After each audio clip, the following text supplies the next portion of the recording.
예배 오신 모든 분들을 예수님의 이름으로 환영합니다. 한 주간 잘 지내셨죠? 네.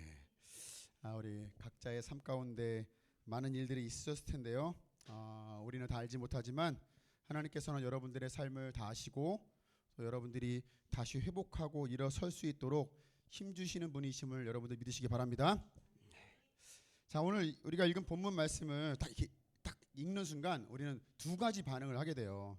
교회 다닌 지 오래되신 분들은 이 본문을 딱 보는 순간 드디어 올 것이 왔구나. 우리 넘치는 교회에서 잘 설교하자는 그런 특별한 본문이 왔구나. 드디어 십자가 지고 헌신하라는, 희생하라는 말씀을 또 하시겠구나 목사님이, 뭐 이런 반응을 하실 거고요. 반면에 이제 교회를 다닌 지 얼마 안 되신 우리 성도님들은 이게 뭔 말일까? 뭐 자기 부인은 또 뭐고, 또 십자가는 뭐고, 십자가 뭐 교회에 달려 있는 십자가 말하는 건가, 뭐 막 혼란스러워할 겁니다. 사실 오늘 이 본문은 교회를 오래 다닌 사람이나 또 이제 막 신앙생활을 시작하신 우리 모두에게 참 쉽지 않은 그런 말씀이에요.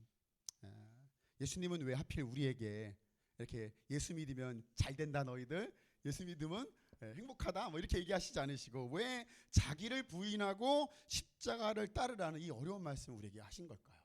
정말 벌써 저도 설교 준비하는 내내 이 말씀을 묵상하면서 이걸 어떻게 설교해야 될까? 도대체 어떻게 풀어가야 될까? 고민이 참 많았어요. 제 얘기를 잠깐 좀 해보자면요. 제가 99년도에 제 아내의 전도로 제가 교회를 처음 나왔거든요. 교회를 처음 나가게 됐는데요. 그 전에 교회를 나가기 전에는요, 제가 교회 나가는 게 정말 싫었어요. 그냥 교회 다니는 사람들도 다 싫었어요. 교회 나가는 것도 싫고. 솔직히 말하면 사람이 싫은 거죠. 교회가 싫은 건 아니고 사람이 싫었어요. 왜냐하면 제 주변에 교회 다니는 사람들 중에서 제 기준에 괜찮은 사람이 단 한 명도 없었어요. 제 기준에. 물론 이제 다른 사람 기준에는 괜찮을 수 있었는데 제가 보기에 멀쩡한 인간이 하나도 없는 거예요. 제 주변에. 특별히 저희 고모님들이 오래전부터 이제 교회를 다니셨는데요. 열심히 다니셨어요. 근데 고모님들이 모두 다 돈 욕심이 그렇게 많았어요. 이제 물론 우리가 교회를 다녀도 돈 욕심이 있을 수 있죠. 그죠? 저도 돈 욕심이 있거든요. 돈 많이 갖고 싶어요. 돈 많이 필요해요. 이건 뭐 누구나 갖고 있는 건데 특별히 고모님들은 돈 욕심이 아주 가득하셨어요. 이렇게 돈 욕심. 그래가지고 얼마나 욕심이 많은지 돈 때문에 가족끼리 싸웠어요. 거의 뭐 치고받고만 안 했을 뿐이지 돈 때문에 막 싸워. 서로 막 상처를 주고. 분명히 교회를 다니시고 신앙생활 하시는 그런 분이신데 뭐 거의 뭐 파이터야 파이터. 그렇게 막 입에서 막 날것이 막 나가는 거예요. 막 상처를 주고 막. 관계 다 깨트렸어요. 안 만나요. 그래서 교회 다니시는 그리스도의 사랑으로 막 은혜 받으신 분들이 안 만나요. 서로. 뭐 때문에요? 돈 때문에. 더 충격적인 것은 그분들이 입버릇처럼 하시던 말씀이 있어요. 뭐라 하냐면요, 하나님 말씀대로 살아야 복을 받아요. 우리가 하나님 말씀대로. 말씀이 너무너무 중요해요. 말씀 그대로 받으면 우리가 복 받을 수 있습니다. 목사님 말씀에 순종하면 복 받아요. 막 맨날 이런 말씀들을 우리 앞에서 하시는 거예요. 성경 말씀에 돈에 한해서는 가족들하고 싸워도 된다. 돈 문제가 생기면은 가족하고 의절해도 된다. 이런 말씀이 혹시 있나요? 저는 이해할 수가 없었어요. 제가 대학교 때 예수 믿기 전에 음악 동아리 활동을 했어요. 이렇게 막 악기 다루는 거. 그때 배운 거예요. 다 그때. 했는데 음악 동아리 하다 보니까 그 동아리 안에 그 애들 중에 교회 다니는 애들이 되게 많이 오는 거예요. 음악을 하고 싶은데 이제 음악을 하려고 왔는데 뭐 교회 성가대 하는 애들 있잖아요. 노래 부르니까 성가대 하는 뭐 합창단 막 이렇게 뭐 바리톤 뭐 소프라노 이런 애들이 막 와서 노래를 부르고 교회 반주자 애들이 와가지고 막 피아노 막 치고 주일학교 교사, 중고등부 교사 이런 애들이 저희 동아리에 다 들어왔어요. 막 그런 애들이 뽑혀가지고 노래 잘하잖아요. 악기도 잘 다루니까는 너무 실력이 좋은 거예요. 그래서 우리가 막 같이 음악을 했는데요. 나름대로 저희 동아리가 시골 학교였지만 공연도 되게 자주 하고 또 다른 학교에서 초청받아서 공연을 많이 나갔어요. 공연이 많으니까 어떻게 해요? 연습을 또 많이 해야 돼요. 연습을. 주일마다 모여서 연습을 했어요. 주일마다. 놀라운 것은 이 교회 다니는 친구들이 주일에 교회를 안 가고 연습을 하고 오는 거예요.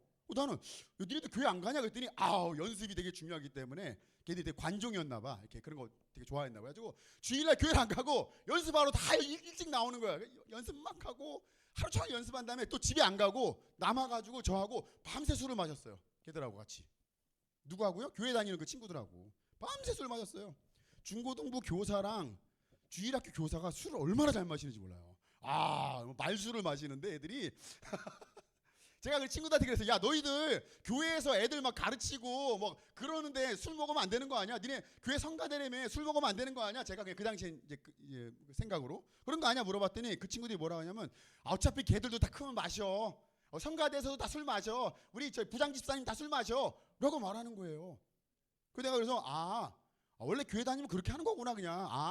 별다른 거 없는 거구나. 우리랑 그냥 똑같구나. 이렇게 생각을 했어요. 근데 제가 예수를 믿고 신앙생활 해보니까 그게 아니더라고요. 제가 원래 그런 게 아니라 교회에서 이들이 뭔가를 잘못 배웠어. 잘못 배웠기 때문에 신앙과 생활이 일치가 안 되는 거예요. 이렇게 신앙과 생활이. 그래서 세상적인 그리스도인으로 그들이 살아가고 있더라고요. 과거에는요, 교회 나오면 목사님들이 복 받고, 교회 나오면 복 받고, 목사님 말씀에 순종하면 복 받는다고 이런 얘기 정말 많이 했어요. 교회에서 다 그 얘기했어요. 그래서 저도 옛날에 처음에 교회 나왔을 때 그 말씀 듣고 그 말씀에 순종했어요. 그래서 목사님 말씀에 무조건 순종해야지, 교회 열심히 나가야지, 뭐 하려고? 복 받으려고요.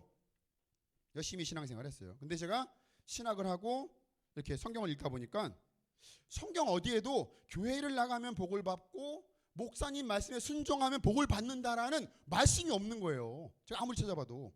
나도 좀 그렇게 해가지고 복 받습니다. 그럼 막 다 순종하고 막 헌금도 많이 하고 그렇게 가르쳐주고 싶은데 아무리 읽어봐도 그 말씀이 없어요. 여기에.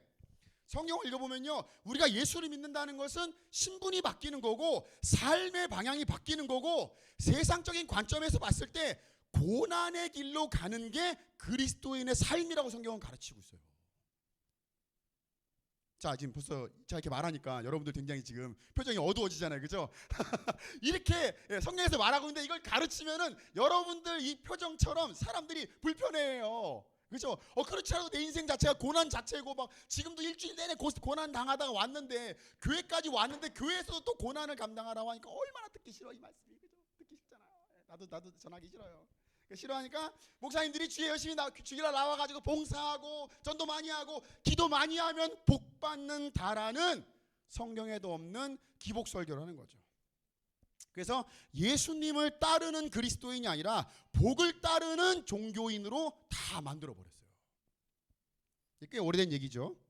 다 알고 있는 얘기인데 리서치 기관에서 표 보여주실래요? 조사한 결과에 의하면요, 한국에서 기독교는 하나님의 사랑을 실천하는 사랑의 종교가 아니고 배타적이며 위선적이고 세속과 물질주의에 젖어 있는 종교라고 사람들이 대답을 했대요. 오히려 보면요, 잘 안 보이세요? 포용적이고 상생하고 친근하고 보수적인 거 어디예요? 불교예요. 불교. 오히려 기독교 같은 왜 이렇게 된 걸까요, 도대체? 저는 제일 먼저 우리 목회자들의 잘못이라고 저는 생각을 해요. 우리 어르신 목사님들부터 저 또한 마찬가지겠죠. 저도 아마 그런 표현이 그렇지만 기득권이고 뭔가 큰 교회에서 몇만 명씩 있는 그런 교회에 담임을 저도 하겠다면 저도 아마 저렇게 설교하지 않았을까 싶은 생각이 듭니다. 여기 보면요, 목회자들이 진정성 있고 희생적이며 헌신적이고 도덕적이며 공감하고 배려하고 경건하고 친근하고 포용력 있는 모습을 보여주고 그걸 가르쳤어야 되는데 목사들부터 어떻게 해요? 배타적이고 위선적이고 세속적이고 물질 만능주의에 빠져 있어요. 저는 요즘에 뉴스가 너무 겁나요. 막 뉴스 보면요, 막 계속 교회 얘기 나오는 거예요. 왜 그런지 모르겠어요. 도대체 목사님들이 왜 이렇게 배타적인 거예요 도대체? 왜 이렇게 위선적이고 왜 그런지 나 이해가 안 가게. 나도 자신 없긴 해요. 나도 그 자리 가면 안 그럴 수 있을까? 나도 이렇게 돈 많이 주고 그러면은 40억짜리 아파트에 살고 막 그럴 수 있을 것 같긴 해요. 아무튼 그들이 그런 물질 만능주의 세속주의에 빠져서 그걸 가르치고 그걸 말하고 있으니까 성도들이 그걸 그대로 배워서 결국 그 말씀에 영향을 받아서 비호감 종교로 우리가 전락하고 있는 건 아닌가, 그런 생각을 좀 해보게 됐습니다. 처음부터 너무 제가 열을 냈죠, 그죠? 시작부터. 제가 처음 얘기를 다시 돌아와서 우리가 복음을 듣고 신앙생활을 시작할 때요, 말씀을 제대로 배우고 제대로 우리가 실천하지 않으면요, 우리는 위선적이고 세속적이며 물질 만능주의에 빠져 있는 정말 세상 사람들이 봤을 때 비호감 그리스도인이 되고 마는 거예요. 아이고, 교회 다닌데 아이고 이런 사람들이 되는 거예요. 그래서 오늘 우리가 읽은 이 본문 말씀이 너무 어렵지만 너무 중요하다고 저는 생각을 해요. 이 말씀을 잘 안 가르치려고 그래요. 이렇게 설교 안 하려고 그래요. 오늘 말씀을 보면요, 예수님이 이렇게 말씀하시죠. 24절 한번 봐보세요. 그때 예수께서는 제자들에게 말씀하셨다. 누구든지 나를 따라오려거든 자기를 부인하고 제 십자가를 지고 나를 따라오너라. 여러분, 신앙생활의 본질은 예수님을 따라가는 거예요. 내 생각과 내 기준과 어떤 내 욕심과 내 과거에 갖고 있었던 어떤 생각을 따라가는 게 아니라 그걸 내려놓고 예수님을 따라가는 게 신앙생활이에요. 이게 신앙생활 되게 중요한 핵심이거든요.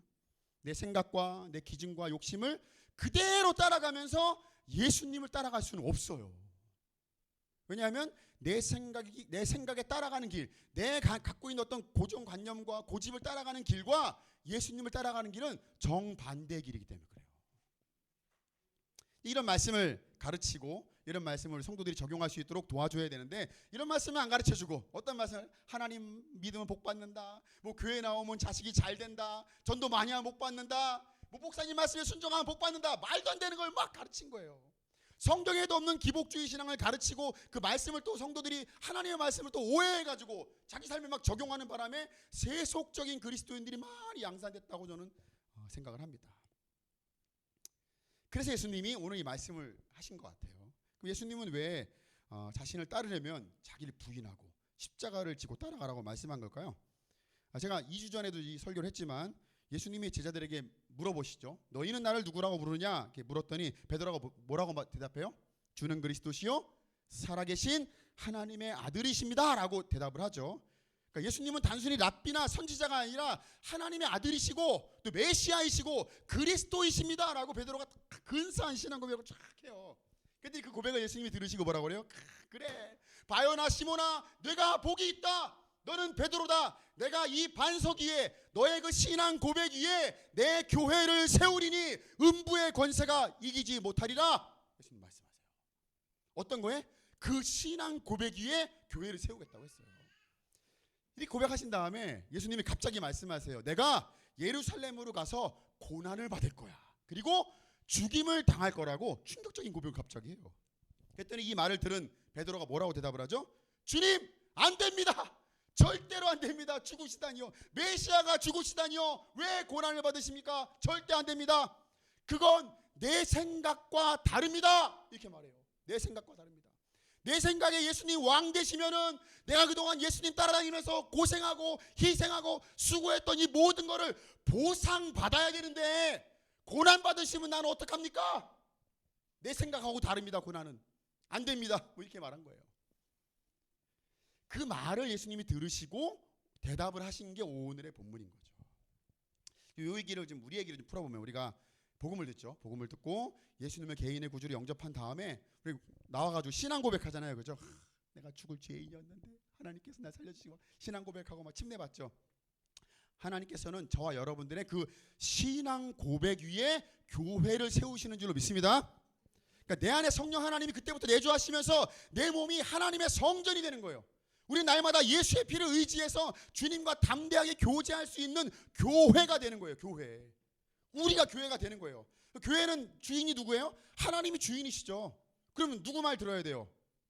하나님의 말씀을 들어야 되죠. 하나님의 말씀을 따라야 됩니다. 근데 예수님이 뭐라고 말씀하시죠? 우리한테 내가 가는 길은 세상에서 잘되고 복받는 길이 아니라 어디로 가는 길이다? 고난받는 길이다 말씀하신 거예요. 그런데 우리가 뭐라고 대답한 거예요? 주님 안 됩니다. 절대 안 됩니다. 내 생각에 예수 믿으면 복받고 가정이 화목해지고 뭐 사업도 잘 되고 애들도 말 되게 잘 들어가지고 좋은 대학 가고 그렇게 해서 사람들이 막 우리 부러워하고 그런 인생을 내가 살아야 되는데 무슨 고난의 길을 걸어갑니까? 그건 내 생각하고 다릅니다. 내 친구가 이번에 주식 해가지고 대박 나가지고 차 바꿨던데 주님 저도 주식이 대박 나게 해주십시오.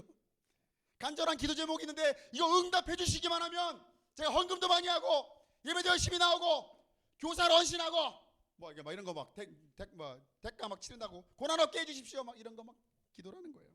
그 말에 예수님이 뭐라고 그래요? 그건 네 생각이고 나를 따르려거든 자기를 부인하고 자기 십자가를 져야 한다. 이거 말씀하신 거예요. 예수님이 우리를 구원하신 그 본질적인 이유를 한번 생각해 볼까요? 에베소서 2장 10절 말씀이 있습니다. 같이 한번 읽어볼까요? 에베소서 2장 10절 같이 읽어요. 시작. 우리는 하나님의 작품입니다. 선한 일을 하게 하시려고 하나님께서 그리스도 예수 안에서 우리를 만드셨습니다. 하나님께서 이렇게 미리 준비한 것은 우리가 선한 일을 하며 살아가게 하시려는 것입니다. 아멘. 아멘 소리가 딱 적어졌어요. 그죠? 우리가 원하는 길이 아니라니까요. 이거는 이게 우리가 원하는 게 아니에요. 예수님이 우리가 이 땅에서 잘 먹고 잘 살게 하시려고 우리를 구원하신 게 아니라 우리가 선한 일을 하게 하시려고, 선한 일 하며 살아가게 하려고 우리를 구원하셨다라고 말씀하셨어요. 근데 우리는 어떻게 해요? 예수님이 우리를 구원하신 목적과 구원받은 자가 이 땅에서 어떻게 살아야 하는가에는 관심이 없고, 하나님을 통해서 자신의 필요를 채우고 자신의 문제를 해결하는 일만 관심을 가지며 살아간다는 거예요. 그 일 말고 관심이 없어요. 하나님 나라가 어떻게 확장될지 이거 관심 없어요. 자, 그렇다면 오늘 본문에서 말하는 하나님이 말씀하시는 이 선한 일이 뭘까요? 선한 일. 이거 알아야지 우리 할 거 아니에요. 그죠? 선한 일이 뭘까요? 우리 생각에 어떤 도덕적이고 윤리적인 어떤 선한 그런 일이 아니라 하나님 관점에서 선한 일이에요. 하나님 관점에서 선한 일이 뭐죠? 오늘 본문에 나온 말씀이죠. 예수님을 따라가는 거예요. 이게 선한 일이에요. 착하게 살고 양보하고 괜찮아요 뭐 이런 게 선한 게 아니라 예수님을 따라가는 게 선한 일이에요. 예수님을 따라 살면 성령의 열매가 맺히기 때문에 선한 삶을 살게 되어 있어요. 이걸 따라가는 거지 착하게 살고 양보하고 뭐 내가 교회 다니니까 뭐 그런 게 절대 아니라는 거죠. 그래서 나를 따르려거든 자기를 부인하고 자기 십자가를 져야 된다고 말씀하신 거죠. 자, 근데 여기서 이제 자기를 부인하라는 말이 나오는데 이게 무슨 말일까요? 헬라어 성경을 보면요, 자기라는 말은 단순히 나 자신을 말하는 게 아니고요, 내 삶의 주도권을 쥐고 있는 내 자아를 말해요. 좀 더 쉽게 풀면 이런 거예요. 내가 옳다고 믿는 기준이 자기예요. 내가 지키고 싶은 어떤 정체성이 있어요. 나의 정체성, 지키고 싶은 거, 잃고 싶지 않은 이거, 그게 자기예요.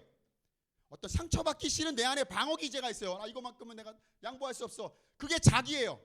내 삶을 통제하고 싶은 욕구, 그 욕구가 자기예요. 자기. 그 자기를 부인하라는 거죠. 근데 자기, 이 부인하라는 말은 거절한다, 포기한다는 그런 뜻이 있대요. 이 부인한다는 말이 여기 말고 또 다른 성경에도 나와요. 어디 나오죠? 예수님이 로마 군인한테 잡혀갈 때 베드로가 많은 사람들 앞에서 예수님 어떻게 해요? 나는 저 사람을 모른다고 부인해요. 그죠? 이 말이 그 말이에요. 저 사람을 모릅니다. 아는데 모르는 거예요. 그러니까 이게 연결해 보면 자기 부인이란 말은요, 관계를 끊고 연관성을 부정하는 행위를 말하는 거예요. 그러니까 자기 부인이란 거는 내 안에 있는 그 수많은 욕심들, 내 자아와 지키고 싶은 정체성, 받기 싫은 방어기제, 욕구 이런 걸 다 어떻게 해요? 끊고 부정하는 행위를 말하는 거예요. 근데 이제 이걸 잘못 이해하면은 벌써 우리 표정들이 어두운 것처럼 마치 자기 감정과 자기 개성과 욕구를 다 무시하고 다 부정하고 마치 로봇처럼 그냥 부정하고 무조건 참고 살라 뭐 이렇게 얘기를 받아들일 수가 있어요. 근데 그런 말씀이 아닌 거죠. 예수님이 말씀하신 자기 부인은 내 인생에 내가 주인 노릇하던 권리를 포기하라는 말씀입니다. 쉬운 말로 내 인생에 내가 운전하던 그 운전대를 내려놓고 예수님께 운전대를 맡기라는 말씀입니다. 예를 들면 이런 거죠. 구원받기 전에는 내가 좋아하는 일만 열심히 했어요. 구원받기 전에는 내가 좋아하는 것만 열심히 했어. 그리고 싫어하는 일은 절대 안 했어. 왜? 내가 싫어하는 거니까. 내가 중요한데. 내가 좋아하는 사람하고만 만났어요. 내 기준에 오르면 그게 정답이었어. 그리고 모든 일에 뭐가 제일 중요해요? 내 감정이 제일 중요했어요. 내 이익이 제일 중요했어요. 내가 손해보면 절대 가만히 있지 않았어요. 손해보는 거 반드시 갚아줬어야 됐어요. 근데 구원받고 자기를 부인하면 어떻게 되냐면 내가 하기 싫은 어떤 일이 생겼을 때 예전에는 내가 이거 절대 안 했어. 그랬는데 과연 그게 맞는 건가 생각해 보는 거죠. 과거에 꼴 보기 싫은 사람이 있으면요, 그 자리에 가지도 않았어. 만나지도 않았어. 근데 과연 그런 나의 선택이 그리스도인으로서 옳은 걸까 생각해 보는 거예요. 예전에 나 기분 나쁘면 다 때려쳤어. 아무것도 안 해. 나 기분 나쁘면 다 관둬. 나 손해보는 거 절대 안 해. 그랬는데 그게 과연 그리스도인으로서 맞는 건가? 내 생각과 내 기질대로 그냥 막 아무 생각 없이 선택해버리는 게 아니라 멈춰서서 예수님 앞에 진지하게 질문해 보는 것이 자기 부인인 거예요. 자, 그렇다면 자기 십자가는 또 뭘까요? 자, 말씀을 잘 봐야 되는 게 성경 보세요. 예수님이 예수님의 십자가를 지라고 하지 않으셨어요. 누구 십자가요? 내 십자가라고 그랬어요. 내 십자가. 그러니까 우리가 십자가라는 말을 생각하면 되게 무겁고 막 이렇게 어렵게 생각하는 이유가 예수님이 지신 십자가 생각해서 그런 거예요. 그죠? 예수님이 십자가에 어떻게 못 박히셨어. 피를 막 철철 흘리시고 채찍 맞으시고 막 참 찔리시고 막 고난 당하시는 그 십자가 생각하니까 너무 무서운 거예요. 어렵고. 근데 너무 다행인 게 예수님의 십자가를 지고 나를 따르라고 하시지 않고 자기 십자가를 지고 따르라고 말씀하셨다는 거예요. 그러니까 예수님이 지시는 십자가가 있고 누구 십자가가 있어요? 내 십자가가 따로 있어요. 이게 되게 중요해요. 예수님에게 십자가는요, 모든 인류를 죄에서 구원하시기 위해 자신이 치러야 할 대가요, 대가. 그리고 창조주이신 분이 우리를 사랑하셔서 사랑의 결과로 감당할 짐이었어요. 그리고 너무 고통스러운 일이었기 때문에 피하고 싶은 선택이 뭐예요? 십자가예요. 예수님에게. 그럼 우리에게 십자가는 뭘까요? 우리에게 십자가. 우리가 성경적으로 생각하면은 또 다른 영혼들을 주님 앞으로 인도하기 위해서 내가 치러야 할 대가가 있어요. 영혼들을 초청하는 일에. 또 주님께 사랑받은 자로서 내가 세상에 나아가서 감당해야 할 짐이 다 있어요. 우리에겐요. 그리고 어떤 일을 할 때 너무 힘들어서 피하고 싶지만 어쩔 수 없이 해야 되는 선택이 저와 여러분들의 십자가라는 겁니다. 한번 구체적으로 생각해 볼까요? 내 주변에 있는 가족들이랑 친구들이랑 이웃들을 교회로 초청하고 싶은 마음이 있죠. 우리 목장에 초청하고 싶고 교회 모임에 초청하기 위해서 내가 해야 할 뭐가 있다고요? 대가가 있어요. 내가 치러야 될 대가. 뭐예요? 내 소중한 시간을 써야 되고요. 내 소중한 용돈을 써야 되고요. 내 소중한 공간을 오픈해야 되고요. 상대방의 감정과 삶의 이야기를 들어줘야 돼요. 몇 시간씩 들어줘야 돼요. 그리고 막 공감해줘야 돼요. 그런 대가가 반드시 있어요. 아유, 뭐 목사님은 사람 좋아하셔가지고 막 사람들 집에 초대하고 막 밥해 먹이고 막 좋아하셔. 대가를 치르고 하는 거예요, 여러분들. 좋아서 하는 게 아니라. 나도 혼자 있는 거 좋아해요. 아, 목사님은 밥 막 해먹고 막 사람들하고 같이 자고 좋아하시는 것 같아. 아니에요. 저도 대가 치르는 거예요, 저도요. 어떤 땐 귀에서 피가 나는 것 같아. 막 듣는 얘기 또 하고 또 그래가지고 막 집에 가고 싶어요, 저도. 우리 집에 있는데 집에 가고 싶어요, 막. 대가를 치르고 있는 중입니다. 하나님의 사랑과 회복을, 은혜의 회복을 경험한 사람으로서 하나님의 사랑이 필요한 사람이 보이는 거야. 회복의 은혜가 필요한 사람이 막 눈에 보여요. 그럼 내가 그 사람을 위해서 감당해야 될 짐이 있어요. 가정에서 남편과 아내, 자녀를 사랑하는 마음으로 사랑에 대한 짐이 있어요, 우리가. 아, 여보 사랑해, 하트 I love you. 그러고 끝이 아니라 반드시 내가 져야 될 짐이 있어요. 내 주변에 하나님의 사랑이 필요한 사람들을 위해서 내가 감당해야 할 짐이 있어요. 교회 안에서 내가 사랑하는 어떤 소중히 여기는 사역을 감당하기 위해서 내가 감내해야 할 짐이 있어요. 근데 이런 대가와 짐을 질 때 뭐가 생겨요? 피하고 싶은 마음이 드는 거예요. 이거 하기 싫은데, 이거 하기 싫은데. 그죠? 이 사람은 우리 교회 모임에 초청하고 싶지 않은데, 이 사람 오면은 교회 괜히 물 흐릴 것 같은데, 저 사람은 별로. 저 사람을 위해서 내가 희생하고 싶진 않은데, 저 사람을 위해서 내가 짐져주고 싶은 마음은 없는데, 알아서 하겠지. 저건 아닌 것 같아. 내가 교회를 사랑하긴 하지만 저 일은 나하고 맞는 것 같지 않아. 주님께 감사하는 마음은 있는데 내 삶을 희생해서까지 헌신하고 싶진 않아. 꼭 굳이 그렇게까지 해야 되나? 그런 마음이 있죠. 내가 피하고 싶은 이 모든 것이 다 내가 져야 할 십자가입니다. 자, 이제 한번 생각해 볼까요? 여러분들에게 십자가는 뭘까요? 예수님처럼 이렇게 못에 박히는 그런 거 말고요.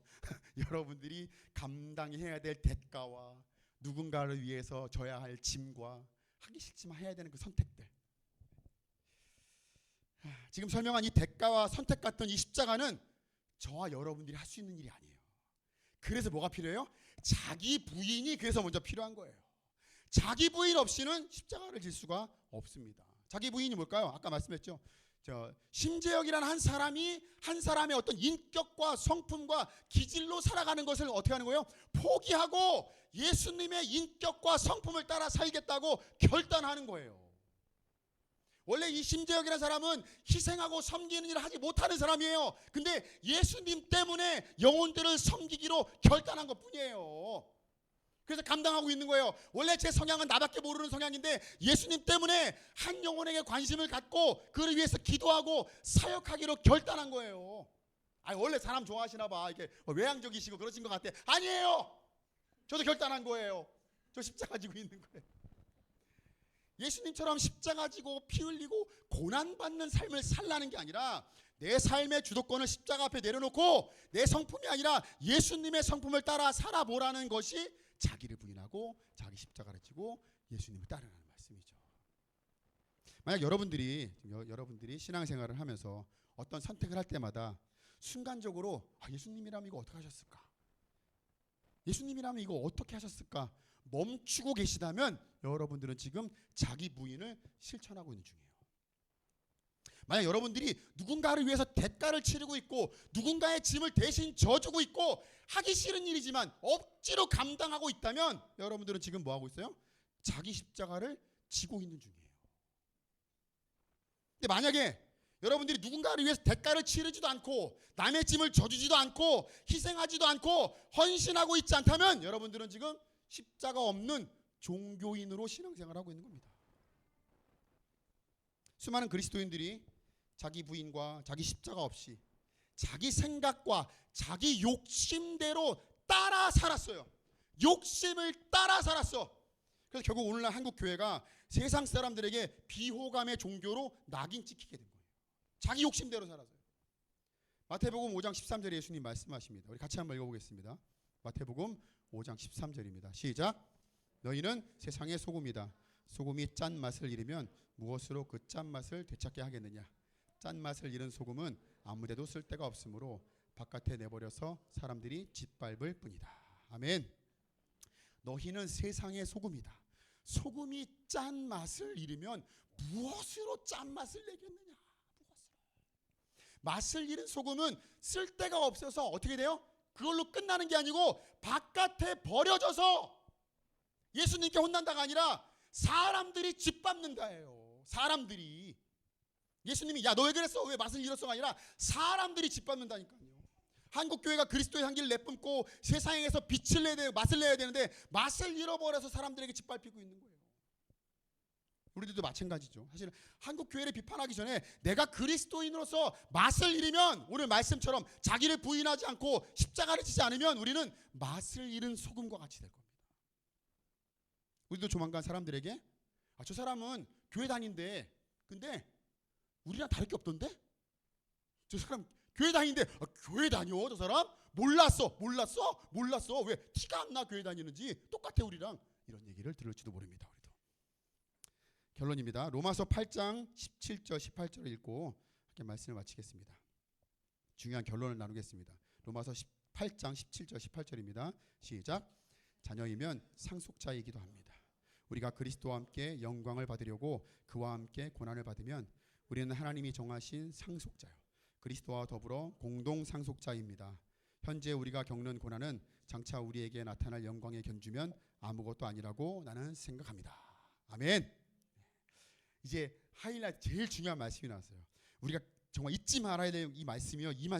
예수님은 십자가를 지시고 고난 당하시는 것으로 끝나지 않으셨어요. 이게 제일 중요해요. 그냥 끝나셨으면 우리가 우울한 거야. 지금처럼 여러분들처럼 이렇게 빨리 끝났으면 좋겠다. 진짜 설교도 끝났으면 좋겠고 다 끝났으면 좋겠다. 이런 표정을 짓는 건데요. 근데 그렇게 끝나시지 않으셨어요. 그렇게 끝나시지 않으시고 부활하셔서 하나님의 우편에 앉으셔서 모든 영광을 다 받으셨어요. 이 세계에 있는 모든 사람들이 예수님을 구주로 고백하면서 예수님을 찬양하잖아요. 그러니까 십자가의 길은 고난의 길로 끝이 아니라 영광의 길로 간다는 사실을 믿으시기 바랍니다. 이게 제일 중요한 거예요. 십자가 전화 끝이 아니라 십자가 뒤에 고난이 있고 고난 뒤에 영광이 있다. 이 말씀이에요. 로마서 말씀처럼 우리가 하나님의 자녀로서 상속자라면 우리는 그리스도와 함께 십자가 고난 당하는 것이 당연한 것이고 십자가 뒤에는 부활의 영광이 있다는 것을, 영광이 우리를 기다리고 있다는 것을 여러분들 믿으시기 바랍니다. 현재 저와 여러분들이 지고 있는 십자가, 또 앞으로 여러분들이 제가 져야 될 십자가는요, 장차 우리에게 나타날 영광에 비하면 아무것도 아니에요. 지금은 좀 힘들죠. 내가 이 십자가를 언제까지, 저 왼수 같은 것들을 위해서 내가 참고 또 참았는데 내가 언제까지 더 참아야죠. 내가 나도 내 인생도 힘들어 죽겠는데 남의 짐까지 져가지고 내가 지금 혼자서 알아서는 잘 가지, 나까지 지게 해가지고 그냥 죽겠네. 아주 그냥 하기 싫어 죽겠는데 내가 억지로 나와서 하는 이 수많은 일들 낙심되죠. 지치죠. 근데 장차 우리에게 나타날 영광에 비하면 아무것도 아니에요. 제가 이제 개척 벌써 7년 차잖아요. 6년 차. 마태복음 설교하면서 어쩜 하나님 나한테 하시는 말씀인가 보다. 모든 설교가 저한테 주시는 말씀인 것 같은 거예요. 야, 걱정하지 마라. 영광이 기다리고 있다. 그 영광이 뭐예요? 외제차 타고 이렇게 10,000명, 10만 명 교회에서 이렇게 제가 몰래 주차장에 외제차 세워놓고 있다가 여러분 집에 가면 저 혼자 몰래 타고 나가고 뭐 이런 거, 그런 게 아니에요. 그런 게 하나님의 영광은 그런 게 아니에요. 십자가와 고난 뒤에 주님이 주시는 영광이 따로 있어요.